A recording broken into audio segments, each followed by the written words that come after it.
नमस्कार, मैं हूँ लाल सिंघवानी और आप सुन रहे हैं मेरी फसक। फसक का मतलब गपशप बातचीत। तो इस फसक के माध्यम से मैं आज नेपाल में वहाँ के युवाओं द्वारा उनके देश में जो तोड़-फोड़ की गई है, आगजनी की गई है, उसके बारे में नेपाल के युवकों से मैं कुछ कहना चाहूँगा।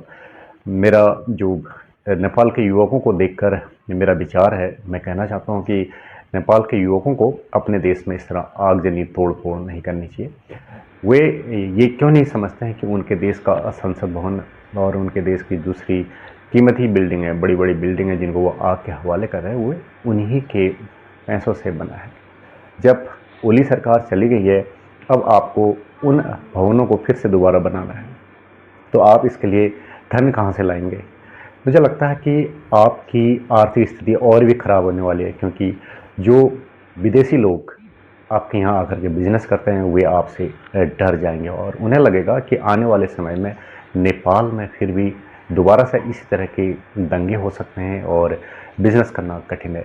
मैं एक न्यूज़ देख रहा था कि आप जो नेपाल के युवा हो, आपके अंदर अभी जोश है, आपके अंदर जो शक्ति है वो समुद्र में उठने वाले किसी ज्वार की तरह है जो कुछ भी कर सकती है, विनाशकारी लहरों के समान हो आप। और आपने उस करोड़पति व्यापारी के घर में जो तोड़फोड़ की, उसे देखकर लगता है कि आप लोग अपने ही घर को जला रहे हो, तोड़फोड़ कर रहे हो और आपको अपने आने वाले जनरेशन की जरा भी चिंता नहीं है। आपने अपने संगठन का नाम जेन जी रखा है, जनरेशन जी रखा है, लेकिन आपको देखकर, आपके व्यवहार को देखकर ऐसा लगता है कि आप लोग अपने देश को बिल्कुल भी प्यार नहीं करते हो। मुझे ऐसा लगता है कि आप ऐसा इसलिए करते हो क्योंकि आपका देश कभी किसी का गुलाम नहीं रहा और आपको देश से प्यार नहीं है। आपको आपके अंदर राष्ट्रभक्ति की बहुत कमी है। क्या आपकी किताबों में राष्ट्रभक्ति से संबंधित बातें आपको नहीं पढ़ाई जाती हैं? ज़रा आप भारत से सीखिए। हमारा देश कई वर्षों तक गुलाम रहा। यहाँ के लोगों ने बहुत यातनाएं झेली हैं और उन यातनाओं को झेलने के बाद आज़ादी मिली, लेकिन आप हमेशा से ही आज़ाद हैं और आज़ादी का महत्व नहीं समझते। एक मिनट के लिए सोचिए, जो संसद भवन आपने जलाई, माना कि उस संसद भवन में किसी दूसरे देश ने हमला किया होता, आतंकवादियों ने हमला किया होता और उन्होंने उस संसद भवन को जलाया होता, उस स्थिति में आप बहुत ज़्यादा क्रुद्ध हो जाते। आप कहते कि हमारे देश पर हमला कैसे कर दिया, लेकिन आपने खुद अपने देश पर हमला किया गया है। अब आप किसके लिए गुस्सा करेंगे? खुद के लिए तो आप कभी गुस्सा नहीं करेंगे। तो आपने अपने देश को ऐसे जला दिया जैसे लोग चौराहे पर कूड़ा जलाते हैं। आपने ऐसा नहीं करना चाहिए था और मुझे लगता है कि आने वाली जनरेशन, जो आपके छोटे बच्चे होंगे, वे और गरीब हो जाएंगे और नेपाल के लोग और ज़्यादा असुरक्षित हो जाएंगे।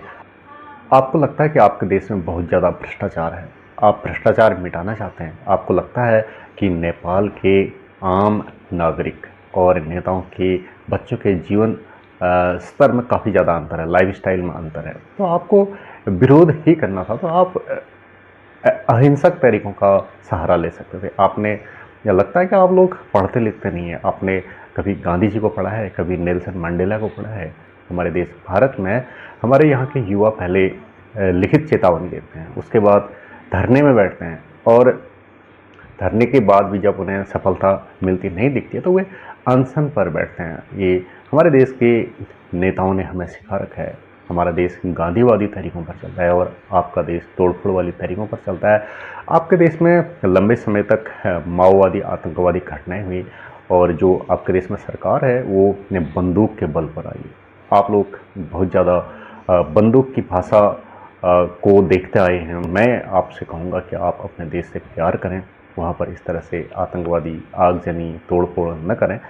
हमारे यहाँ के लोग बताते हैं कि 1815 तक हमारे उत्तराखंड के कुमाऊं में गोरखों का शासन था। अब भी हमारे यहाँ के लोग कई बार जब आपस में लड़ते हैं, एक दूसरे के साथ थोड़ा सा गलत व्यवहार करते हैं, उनकी तोड़-फोड़ करते हैं या दूसरे की संपत्ति ले लेते हैं, तो हमारे यहाँ के लोग अक्सर एक दूसरे से बोलते हैं, कमेंट करते हैं, क्या तुम्हारे लिए अभी गोरखा शासन आया है था? लेकिन आप लोग अब स्वतंत्र हो, लेकिन आप खुद के साथ इस तरह का अत्याचार क्यों कर रहे हो?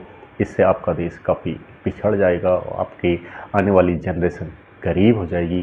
जो लोग नेपाल में दूसरे देशों से आकर बिजनेस कर रहे हैं, वे आपका देश छोड़कर चले जाएंगे।